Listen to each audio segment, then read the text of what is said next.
Breaking right now. King Charles and Prince William still believe Meghan Markle is a bigger threat to the royal family than Prince Andrew. A position backed up by a bombshell outspoken poll. I'll reveal the results in just one moment. But first, I think this post on X from Genevieve's sums up the situation facing the British royal family the best. 2 down, 2 to go. Because while there is quite naturally fury at the lack of action over that oaf Prince Andrew. And by the way, just look at this picture of him, one of his last pictures in the public eye, alongside Sophie. And there he is at a royal funeral, guffawing with Fergie doing the same. They never learned. They never learned, and they were given opportunity after opportunity to learn. So while I completely understand the fire and fury being aimed in the direction of the, do we say, former Duke and Duchess of York? I mean, at the end of the day, he's not using his title, but he still does own it. And there is, of course, growing pressure on the king to go to Parliament and demand this legislation in order to go the full hog. But of course, at the same time, Harry and Meghan remain the very living threat. And as I revealed on yesterday's show, William has determined that as King William V, one of his first acts of monarch will be to introduce an act of parliament that will strip them of their princely titles, of their duchess titles. And I think that is absolutely necessary. But can we really wait that long? My sources say there is a growing feeling within Buckingham Palace that Prince William is winning the argument and that Charles may have to take a political stance on that matter.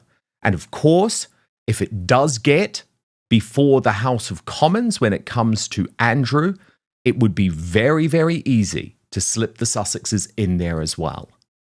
Now, there's been a lot of consternation about this briefing from Buckingham Palace, that indeed they still view the Sussexes as the very real threat to the British royal family. So I thought, I want to ask the outspoken audience, because you are the smartest people in the world. We've had over 70,000 votes so far in this poll. So this is a huge, huge result. And the question was simple. Who is the biggest threat to the British royal family? And the results are astonishing. Just 1% say Fergie, 14% say Prince Harry, 38% say Prince Andrew, but 47% say Meghan Markle remains the biggest threat today to the British royal family. Now, we're going to get reaction to all of the news about the crisis engulfing the monarchy with our royal mastermind, Prince Harry's biographer, and Queen Camilla's biographer, Angela Levin, in just one moment. But first, let me take you through this new reporting from Tom Sykes, who says the fall of Prince Andrew is the first great triumph of King William V. He writes, readers of The Royalist, unlike those of the craven British newspapers, will be aware of the central fact informing and underpinning this entire story, that King Charles III is dying.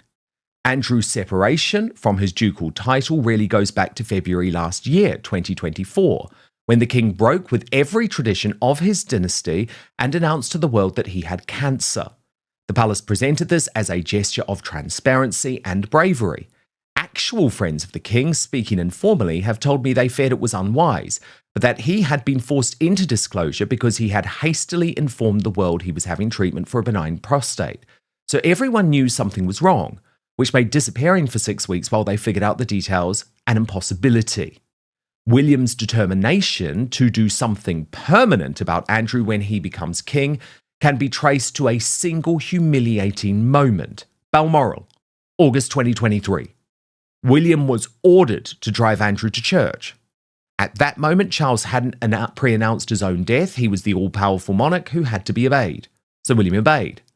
The image grin-faced hair behind the wheel, the disgraced Duke beside him, circulated around the world. William's aides briefed furiously afterwards that he had been obliged to do it, that it was not his wish. Those who know William say the episode hardened him. That, said one, was the day he decided he would never be made to do something like that again. But everyone can see the truth. Charles looks exhausted. He has lost alarming weight, and he is still receiving regular radiotherapy and immunotherapy. He spends long stretches at Highgrove and Balmoral in near total rest. Yet in the official narrative, he is merely convalescing, soldiering on. A few discreet lines are inserted, like the one slipped into a Telegraph piece this week. The king, whose cancer diagnosis has given him other pressing priorities, as a form of insurance for when the worst happens.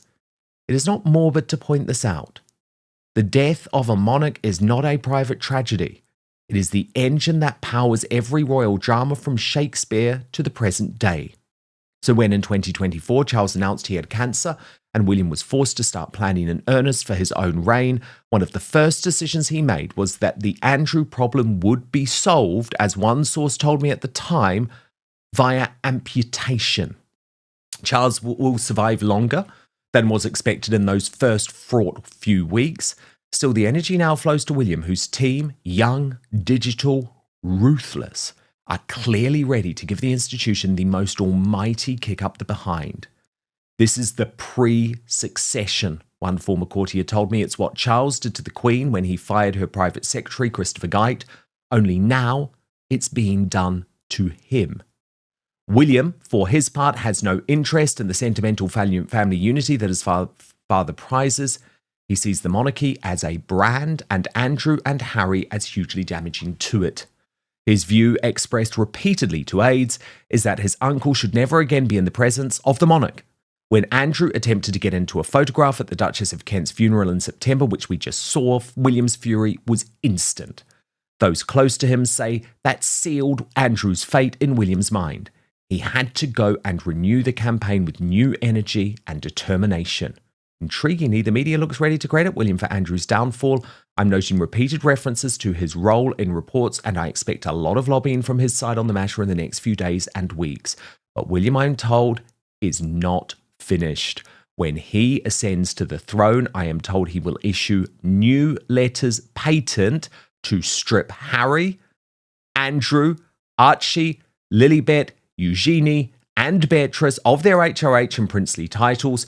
It's a curious but familiar moment. A dying monarch too proud to abdicate, an heir already acting as king, and a family rearranging itself around a slow-motion end. Even those who admire Charles's stoicism admit that the balance of power has changed irrevocably. When the king announced he had cancer, says one palace source, the reins slipped overnight. So the Duke of York is gone. The king, meanwhile, fights his private war with a disease, the type of which the palace still will not name, and below him already, the next sovereign governs in all but title, preparing a kingdom in which there will be no room for weak men or indulgent brothers. In the end, the king's illness explains everything. His haste to announce an innocent prostate procedure made transparency unavoidable. His transparency ushered in the transition, and King Billy demanded a very public sacrifice. Andrew is that sacrifice, the scapegoat offered to prove that William's monarchy still has a backbone, even as the patriarch fades. And of course, we learn that Meghan Markle is furious about this from Montecito, because as the Royal News Network points out, if an Act of Parliament does strip Prince Andrew of all his titles, then it's game over for Prince Harry and Meghan Markle. Once you break the dam, it makes extending the move to other royals so much easier. The cosplay royals should be worried. So Angela Levin, a huge amount going on here, but I think the first thing to say is that there seems to be growing consensus that it's not enough for Andrew to simply say, well, I'm not going to use the title.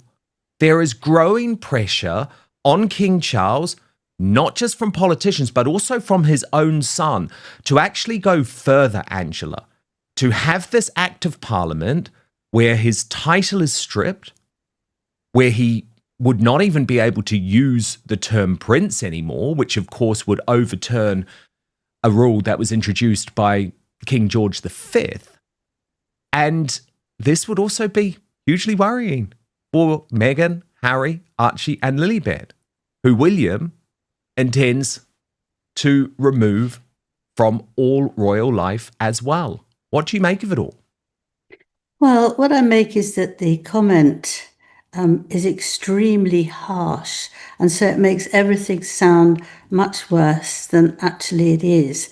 I think that Prince William is actually doing a terrific job. He doesn't want to be king at the moment. He doesn't want to be king until his children are much older. We should all know that. But he wants to help his father to get out of it. And he knows that fathers, grandfathers, actually find it very difficult to make rules against those children. But if you're a brother or you're an uncle, you can do it much more easily. So my view of that is not that he's trying to win things, it's that he's trying to help a lot. And I think that's what he's doing very well. Because it's the right decision, isn't it, Angela? That is the reality. William knows that it is unpalatable for the British monarchy to keep this disastrous couple in the mix when it comes to Andrew and Fergie, but also to have Harry and Meghan constantly dragging down the brand. Both couples are an issue. Yeah, I feel very strongly that Harry and Meghan should be cut out. It's very different from Andrew. I mean, I think Andrew, who is having sex with young girls, underage girls, is disgusting, and that's out for that reason. Harry, and especially Meghan, are actually so revolting, trying to find every difficult thing that they can say, arguing, shouting, screaming, and expecting to get lots of money and their children to be able to decide whether they'd like to float in for a few days to see what it's like to be a worker in a royal in Buckingham Palace or not. I mean, this is nonsense. They hate it. They didn't like the royal family. They left 5, 6 years ago now because they hated it all. Okay, go away. The Queen wished them well, but that's not good enough. What they want is to keep on nagging, to keep on making things difficult for anyone who's royal. And that's what they're after. Getting money, and actually if anybody gets there, he could take over and Meghan can take over and all would be well. But that is absolutely disgusting. They don't deserve to have any attention from the royal family, and the more that they go on and on about it, the harder we must be. Absolutely. The children don't need anything. They're little kids. They don't even know who their grandfather is, or either grandfathers actually, and they don't need to learn how to be royal people. They're not. So let's leave it. Let them have their own lives. Why Meghan wants to do that is purely so that she can tick lines that she's incredibly important and even more wonderful than anybody realizes. But she's an incredibly unpleasant woman with horrible views and determinations that I've never heard of. Yeah, and I mean, look at the poll. Let's just put those poll results up again Absolutely. once more because it's absolutely fascinating. Over 70,000 people. And sure, yes, Andrew is a threat to many, but Meghan Markle the biggest threat. Angela, can I just clarify, though, do you really think that Charles has been strong enough here? I totally understand you have sympathy for him given what he's going through, this cancer battle. But remember, people like you and me have been calling on him to deal with this issue of the titles for years because it was so obvious that it was going to get to this point, not just with Harry and Meghan, but with Andrew and Fergie as well. And the problem is, Angela, his sort of attempt to find some type of reconciliation or forgiveness, I think, has blown up in the face of the British royal family. And now this is a genuine crisis, Angela, a genuine crisis at a time when he doesn't need that because he should be focusing on his health, the poor man. Yes, but I think if you go back, there was COVID and there was all sorts of other Hmm. things that's made things very upside down. And I think he didn't want to be totally unkind. He wanted to keep giving him the chance, which was a mistake. But he wanted to because I'm sure he knew that his mother would have loved him to do that. I mean, he was very, very close to Well, I Queen believe she Elizabeth. asked him to. And so I think that's such an important Well, point, Angela, which a lot of people have forgotten in all of this. yeah. Charles has been trying to do right by his mother, who wanted her eldest son to look after her favourite son. But Angela, people just say, well, circumstances change. Can I also say that I think he's actually, for the first time in his life, probably really listening to what the doctors are saying, that he Mm, should take lots of rest, that he should not actually overdo it. But that way can still do things. And he goes to Scotland because that's where he feels the most, it's very easy for him to relax. Otherwise, he couldn't come out at all.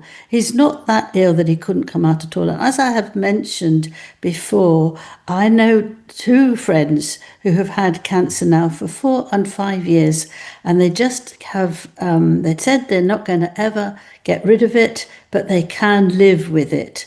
And they have treatments once a week, once a fortnight, and they can do most things. And he very well may have that. And he wants to do a bit more as being king because he hasn't had much chance because it's been so near. I know, and he released this statement yesterday, didn't he, during that Yeah. visit to the Manchester synagogue, almost begging, Angela, begging the mainstream media to focus on his work. But given the growing crisis, that's quite difficult at the moment. But look, I just wanted to take you through something from Tina Brown on her Substack, Angela, the author of the Palace Papers, because she's written how Virginia Giuffre finally vanquished Prince Andrew. And she's posed this question: how do you disappear a 6 foot tall, 190 pound, 65-year-old man in robust good health who has an ironclad contract to live in the Queen Mother's former mansion a short nave from Windsor Castle and just 4 miles from the new forever home of Prince William and Kate, who can't abide him? In 2019, his mother, Queen Elizabeth, had already reluctantly stripped him of his military honours, his HRH title, and his royal duties. So this time, he lost the cherished title Duke of York, plus a few remaining grand honorifics. Now there is nothing left to deprive him of but his electric toothbrush. Andrew is now not even permitted to come to Sandringham to partake of the family Christmas pudding, and instead faces a Scrooge-like fate of bitter seasonal reflection. At least he will share it with his loyal ex-wife, the erstwhile Duchess Sarah Ferguson, who arguably took an even bigger hit, losing all her charities and rising social acceptance. Her demotion followed the release of an email calling Epstein her steadfast, generous, and supreme friend, after she publicly denounced him with pious protestations of abhorring paedophilia. On Friday, the Times reported that Andrew will not be invited to William's coronation whenever that occurs. The thornier question, perhaps approaching faster than anyone is indelicate enough to discuss, is whether in the fullness of time, Andrew will be allowed to attend his brother the king's funeral. Goodness me, Well, Angela, what do you make of that? Well, I'll just make it and say, well, we don't know when everyone's going to die. We don't know when he's going to die. So let's worry about that when he dies and see where everybody is and what's happening. I think it's awful to sort of plan what you're going to do over someone being, dead. I think actually as well with Sarah, I don't feel sorry for her at all. I don't think she's good at all. I mean, in one, what, in the book that Virginia Griffra has written, she said that Meghan, not Meg, sorry, she said that she came down to meet with Jeffrey Epstein when he came out of prison after having behaved very, very badly with young girls. And she asked the two girls to come with her. Beatrice was 20, Eugenie was 19, and they went to have a lovely party and evening with him. I I'm absolutely astonished. How can you take your children down to meet somebody in America who has been absolutely disgusting with young girls the same age as your children and think that's the right thing to do? So, I mean, I've washed her out, actually, as far as I'm concerned. You run for miles to keep away from somebody like that. Yeah, and she also took her two daughters to a P. Diddy Yes, party, Angela. One of those white parties on a yacht, whatever they're called, which, so she's hardly been the greatest mother. I mean, it was quite ironic, the fact that earlier this year, on her old ex account, Angela Sarah the Duchess, which she's now had to change the name of because, of course, she's no longer a Duchess, she had the cheek to post social media as a toxic tidal wave, and I'm concerned that not enough is being done to protect our children. I mean, Angela, surely the first thing you do if you care about protecting children is not beg to take money from one of the world's most prolific paedophiles who, as you say, you're introducing your daughters to. So I think absolutely the days where Andrew and Fergie could lecture us are gone. But of course, the point the point Tina Brown is making is that they remain young, and what the hell is going to be done with them? And we've seen from Harry and Meghan, Angela, that it's not enough to just accept at face value, oh, we're not going to use the titles. I mean, Meghan to this day, Angela, is referring to herself and all of her tacky specials as the Duchess of Sussex, and privately still sending letters where she uses her HRH titles. So unfortunately, it's not enough. It's not enough. And the British royal family is becoming a bit of a laughing stock. And I think William knows that. And so I do think something more is going to have to be done.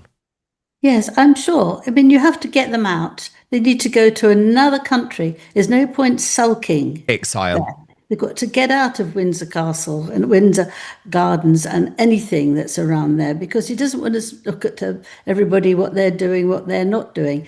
Go away, the other side of the world, do what you want and enjoy yourself. Anything that they want to do.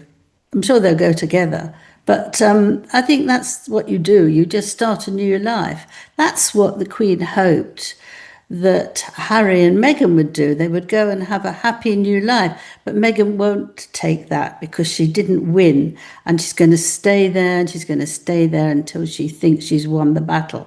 But we must stop that. We can't bear it. She doesn't know what she's doing. She's just too appalling for words to try and get involved. And what we need, Angela, what we need is for the royal family to realise this is a moment to sort it all out. To sort it all out in one act of parliament. Okay, so it's all done. It could be done quickly, Angela. You just take the princely titles away. You take the Duchess titles away. It's all done in one go. And then you don't have the issue of Archie and Lily at all. And it's plain and simple. Harry Windsor, Meghan Markle, Andrew Windsor and Sarah Ferguson, done. Just do it. Do it in one go, Charles. It really, really will help everyone. I do have to ask you, Angela, though, about this latest drive by Meghan Markle to make a whole load of money. What was interesting is that this was reported by Charlotte Griffiths in the Mail on Sunday, who we know has the inside track on what Meghan is planning.